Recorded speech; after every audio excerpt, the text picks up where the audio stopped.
Hey everyone, Steven here, and welcome to my little library of horrors. So it's been a little while since I've posted. My family and I ended up getting the flu last week, and we are all just laying in bed miserable. Well, my kids were laying in bed miserable while I'm trying to run around taking care of them and everybody else and making sure the house isn't falling apart. But yeah, I'm starting to feel better now. I still have a bit of a cough and a stuffy nose and running and things like that, but everyone else is doing fine for the most part, thankfully. So, hoping that's out of the house now. But we also went to visit some family out of state over the weekend. So, yeah, just been kind of busy with sickness and family and regular life and all that kind of stuff. But that hasn't stopped me from picking up during the month as well. So, this video is just going to be a small summary of what I picked up this January. So, let's get started. So, the first set of books I really want to focus on are some very special books to my collection as their anniversary gifts from my wife. Our wedding is a week after we first started dating, so kind of just trying to wrap it up in one and whatnot instead of doing two different, things. But anyway, the first book she got me was honestly a huge surprise to me. I'd never heard of the book before, didn't know it was a thing or anything, but it is Megalodon by Robin Brown. And here we go. Here, I'll take it out of the wrapper since there's that big glare there. Try and get a little better look at the cover. I always hate taking them out of these plastic cases because I feel like the tape's going to stick to the cover and tear it off. Well, not tear it off, but end up putting a patch on it that's going to drive me insane. But yeah, this beauty right here. There we go. Yeah, this thing is absolutely gorgeous. Pretty much an unread condition as well, so it's a gorgeous copy. Like I said, I've never heard of this book before, and it turns out it was originally published by Playboy. How about that, huh? I had no idea they had their own publishing company. Well, outside of the usual, But I also wasn't looking for stories inside of them when I was 11 years old, so. But yeah, I'm honestly like really excited about this. This cover is just simply freaking beautiful. Honestly, like as iconic as the Jaws artwork is, like this gives it a run for its money if I'm going to be honest. This is just stunning. I did a little bit of research on it and the reviews aren't great, but the story sounds kind of, insane and a lot of fun with like talking dolphins and other weird stuff like that. But yeah, I'm honestly gonna read it and check it out, especially knowing now that it's like more of a cheesy B horror book rather than something that was trying to take super serious, I guess. But either way, I'm really excited about it.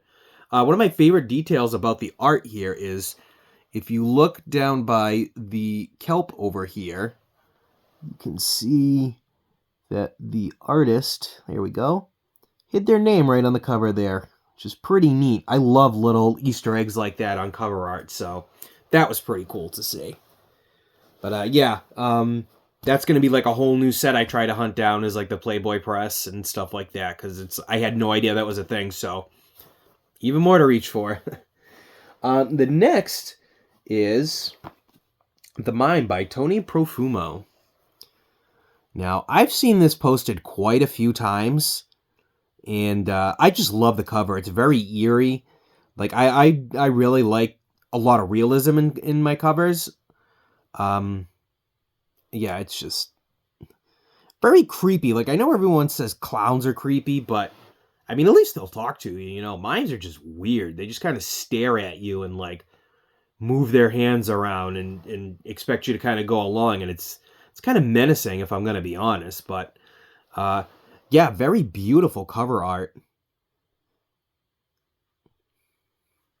Pretty good condition too, especially since this is like such a matte black cover. Like it's very hard to find it where there's not sort of this kind of, rubbing off of the front cover with how much black there is. But yeah, pretty neat.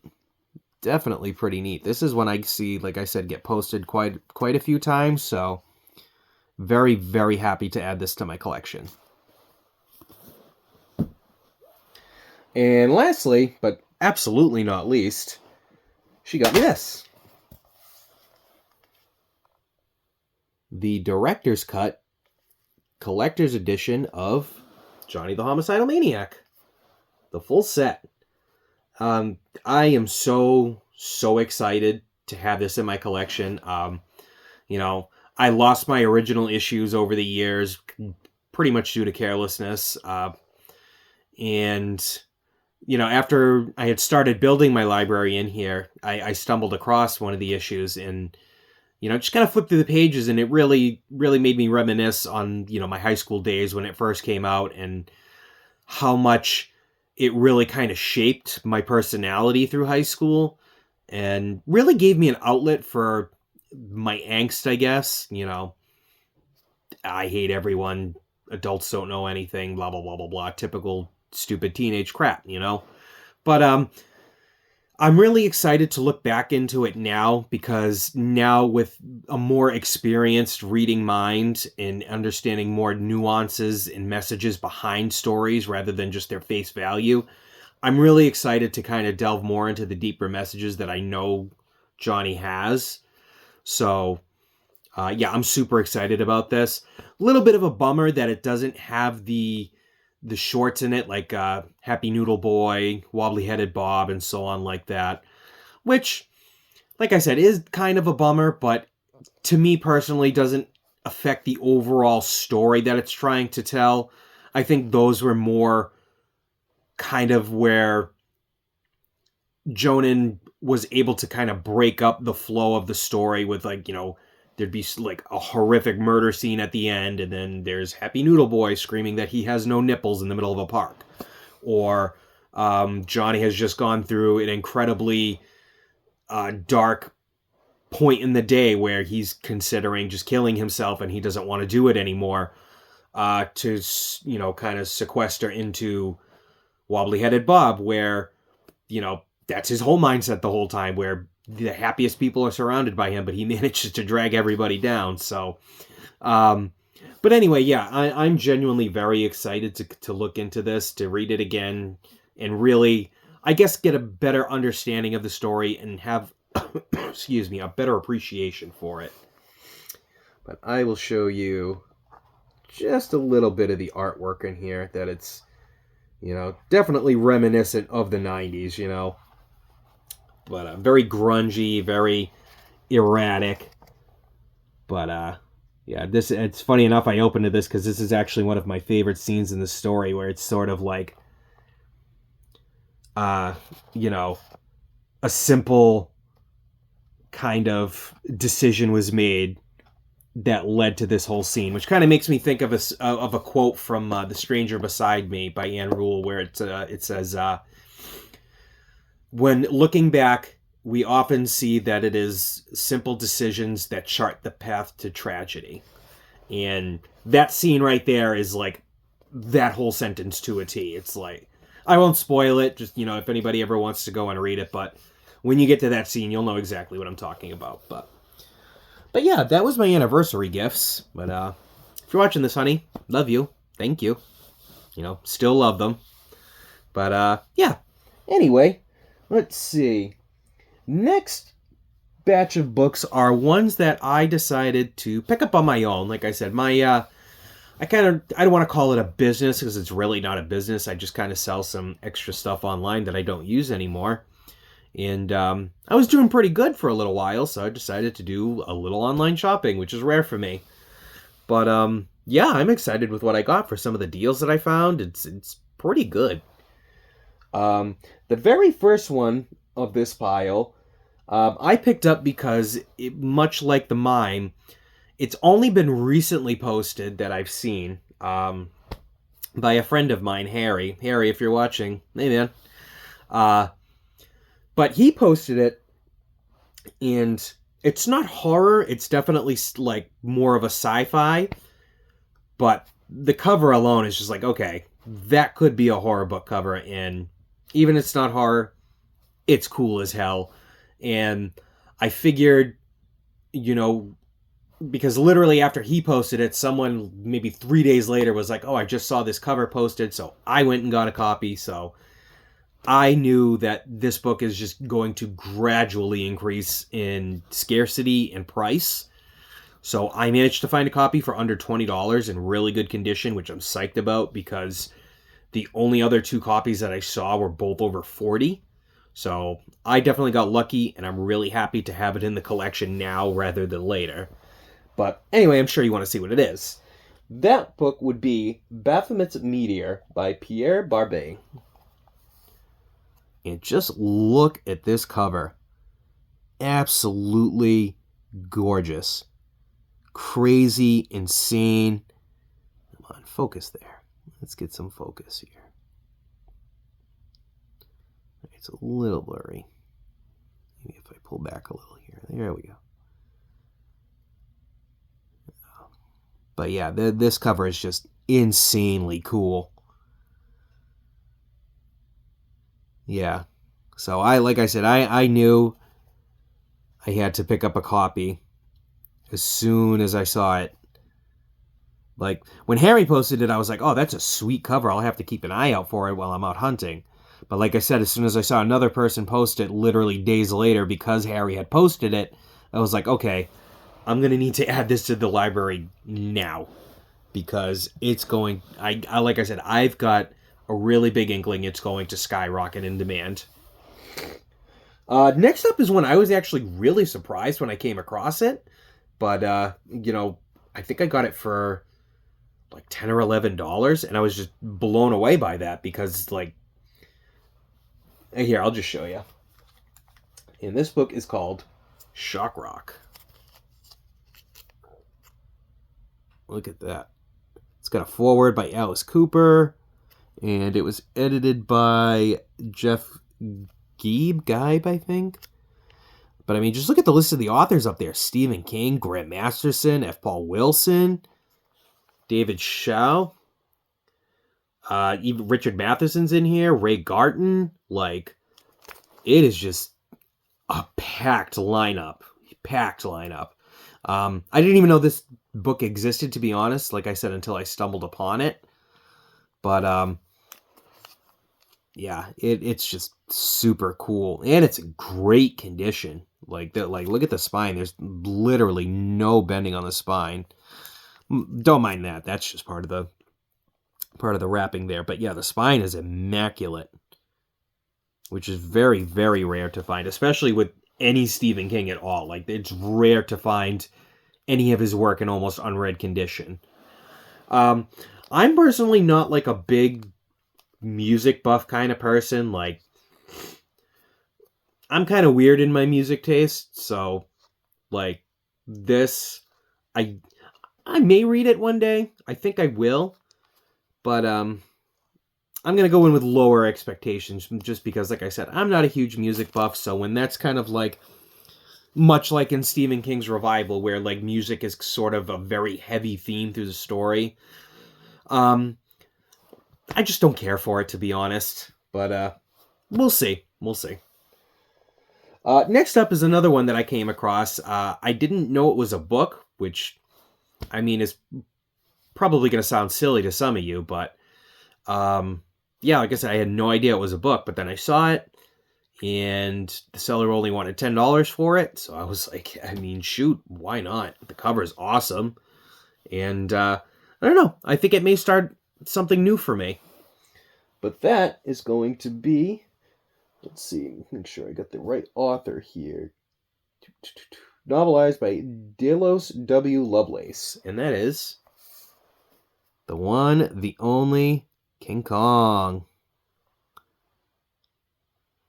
Like, just super awesome cover. Classic imagery right there. Very classic. I wish I could get my camera to focus better here. Let me see. But yeah, the back cover is actually literally the same thing, just without the wording. But yeah, again, spine is in immaculate condition. I believe this is the 1978 publishing. Let's see. 1976, excuse me.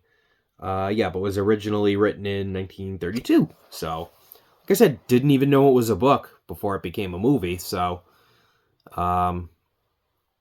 Yeah, pretty excited to add it to the collection. But what do you all think? Is King Kong more sci-fi or more horror? Um, Me personally, I don't know. I think it could kind of fit in both fields if I'm going to be honest. Like, I mean, with a literal gigantic gorilla running around, fighting monsters and things like that. I mean, I'd be pretty terrified. But yeah, I'm pretty excited about that. I think that's like a super cool addition to my collection. So very excited about that.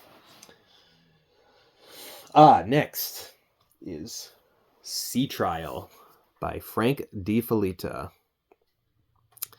Now, Sea Trial is very special to me, I guess you could say.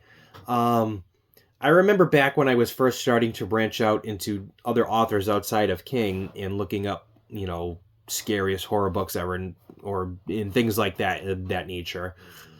Sea Trial was brought up one time, and I remember it was the tagline that sold me. It's not on this one, but it was hailed as the most evil novel written in our time, kind of thing. And I was like, ooh, that sounds awesome. So I ended up picking up a copy way back when. It was a trade paperback.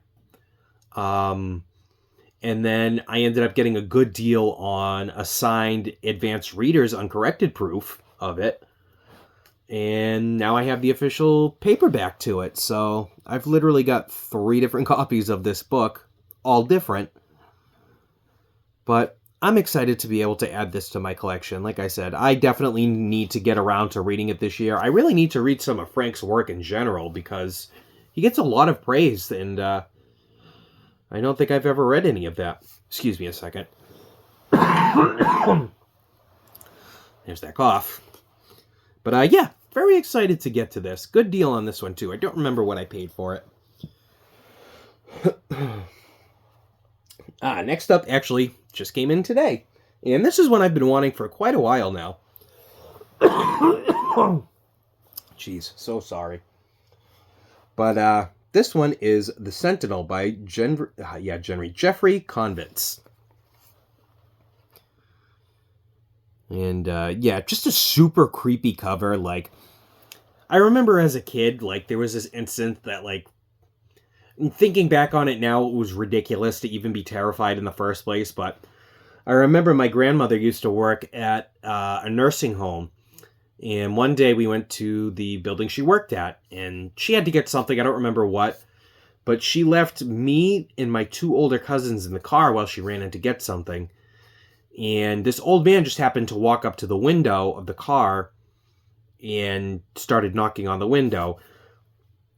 Obviously, just kind of, as I'm older now, I realize, he was probably just lonely and excited to see children and things like that, But at the time, we were all in complete hysterics, screaming, crying. And this guy, like, literally reminds me of that old man back then. So it's just like, when I first saw the cover, it instantly brought back those memories of just being a, silly kid. And, I definitely wanted to have it. So I'm very excited to have this. I also have the sequel, The Guardian. So I got that first. And now I have the original, the prequel, if you will. But it's got some wonderful step-back art as well. Was another reason why I really wanted to own this. And supposedly the story is very awesome inside of it as well, so. Here we go. But yeah, let's see. A little bit of wear on the spine there, but not too bad. Not too bad. But yes, I'm very excited to add that to the collection as well.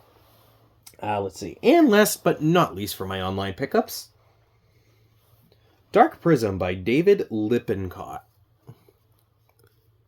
Nice little creepy nun cover there. Again, kind of reminds me, again, of my childhood, of when I went to Sunday school. And, man, did I hate it. I was never, school bored the crap out of me, pretty much my entire life. So, Sunday school was even worse for me, mainly because, I questioned my religion a lot as a kid. You know, I'm an atheist now. I don't particularly follow any one religion or any sort of beliefs or anything like that, but that's not a topic for the internet or regular conversation. But anyway, it just genuinely reminds me of Sunday school from when I was a kid. You know, I remember like I hated church so much. My dad one time, we used to walk there because it was within walking distance, but I literally pooped my pants 3 times in a row. So I didn't have to go. But yeah, on the 3rd time, my dad finally walked us back home and let me stay home. But yeah, I got this for like $4. Never heard of it. Never heard of the author. And yeah, doesn't hurt to add a nice cheapie I don't have. Great spine as well. But yeah.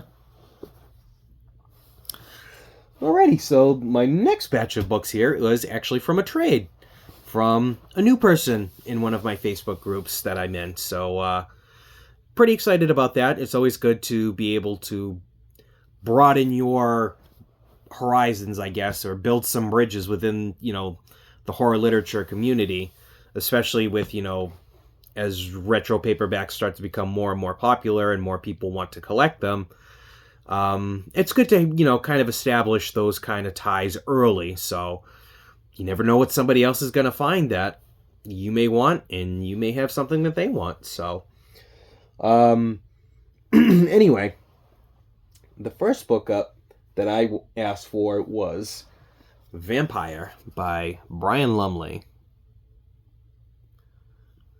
And this is the second book in the Necroscope series. And was actually, I believe, the only one in the series I didn't have. Which, I'm not sure why. Like, I always find his stuff out and about when I'm hunting, so... But for some reason, could never find the second one. Excuse me. But yeah, I love the cover. The cover's great. Very cool. But yeah, rest in peace, Brian Lumley. The news broke yesterday, January 29th, 2024, that Brian Lumley had passed. But yeah, rest in peace to you, my friend. Thank you for making horror what it is today. Alrighty, let's see. Next up was this wonderful collection called Book of the Dead. And again, we've got some very heavy hitters in there. Stephen King, Robert McCammon, Ramsey Campbell. Let's see, who else is in here? Joe R. Lansdale.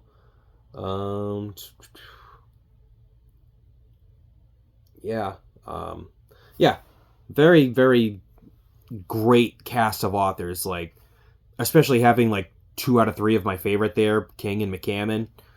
The only thing that would make it perfect is if Ketchum was in here too, so that would be freaking awesome. But yeah, got a really good. I was really surprised that you know, he was willing to trade this, because it's, you know, I personally don't really see it that often, and I know, like I said, with the lists like that, I mean, maybe he just had an extra copy. Who knows? But anyway, yeah, super excited to add it to my library. Let's see. This one. Scratch what I said about surprised about trading this. This one I'm very surprised he was willing to trade me. And this is called The Scream by John Skipp and Craig Spector. Now, I've only recently heard of those 2 names, but apparently they're some of the best to ever write horror, so I'm very excited to add this to the library. And especially this copy in particular, for one very awesome reason. And I'll be sure to show you in just a second. I want to make sure I get, like I said, I want to make sure we get these covers in some good quality here. Here we go. Now, books usually have some unique things to them, some die-cut covers, step-back art, wonderful cover art, things like that. But This one goes one step above. I have to be very careful with this because if this gets damaged, I will cry. You will see me break down and cry on camera. This book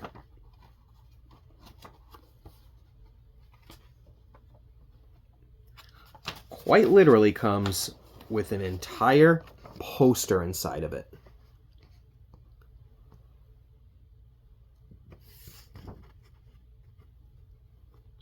Like, that is just insane.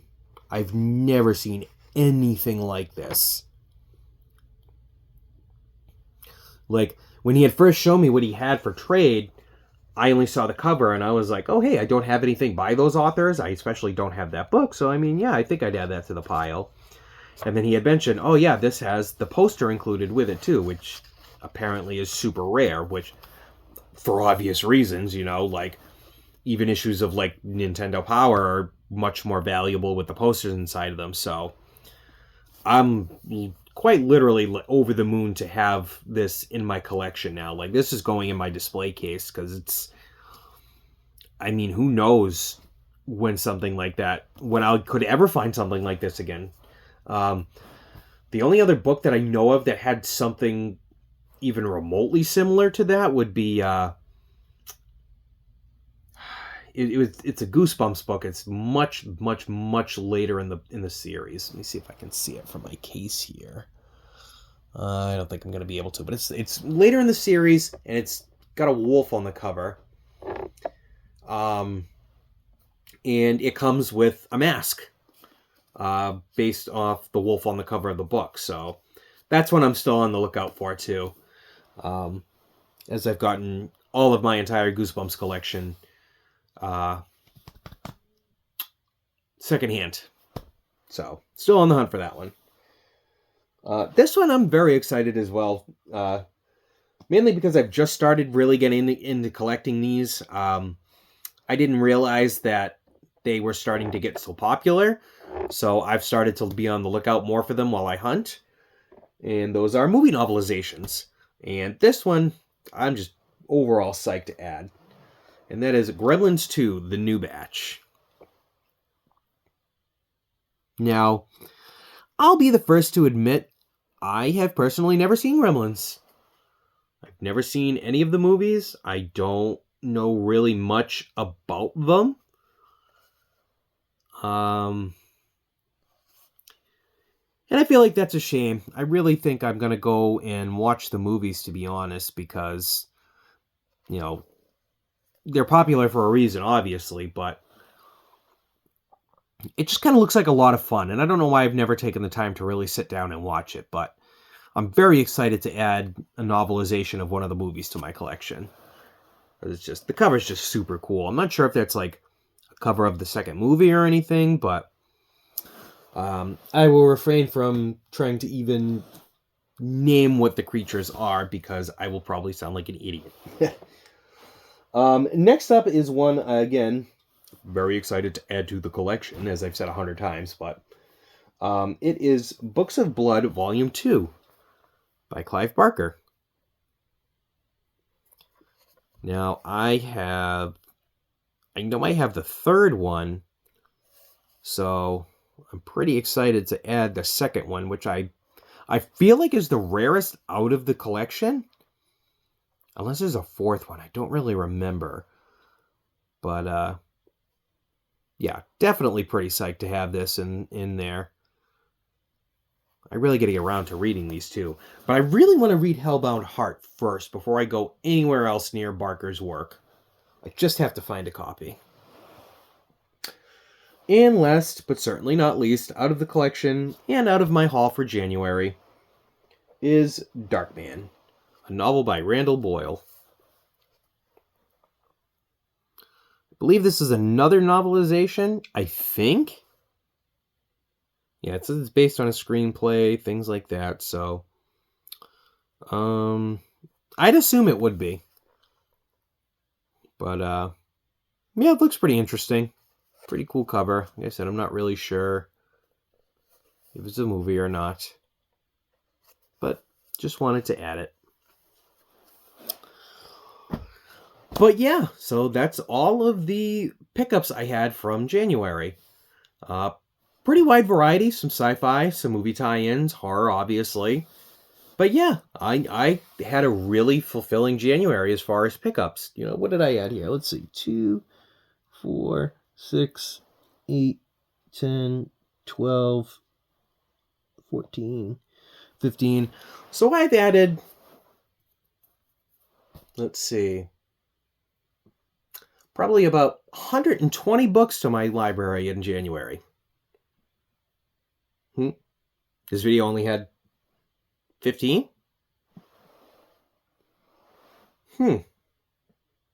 I know why. That's because I didn't add my latest haul. Oh yeah, and it's a big one. My biggest haul ever. And this is only one box. But that's going to have to be its own video. So, stay tuned for that, because you are not going to miss what I found in this collection. Over 110 horror books. All horror. And I got them for less than $1 a piece. And let me tell you, what's in there is freaking sweet. But that's going to be for the next one. Thank you guys so much for watching. I really appreciate everybody who likes, comments, subscribes.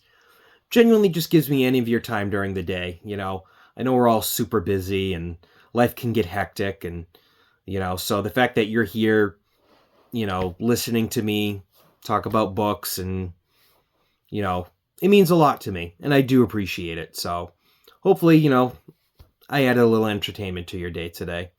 But that's going to be it for me today, everybody. I hope you're all reading something wonderful, and I'll see you in the next one. Bye.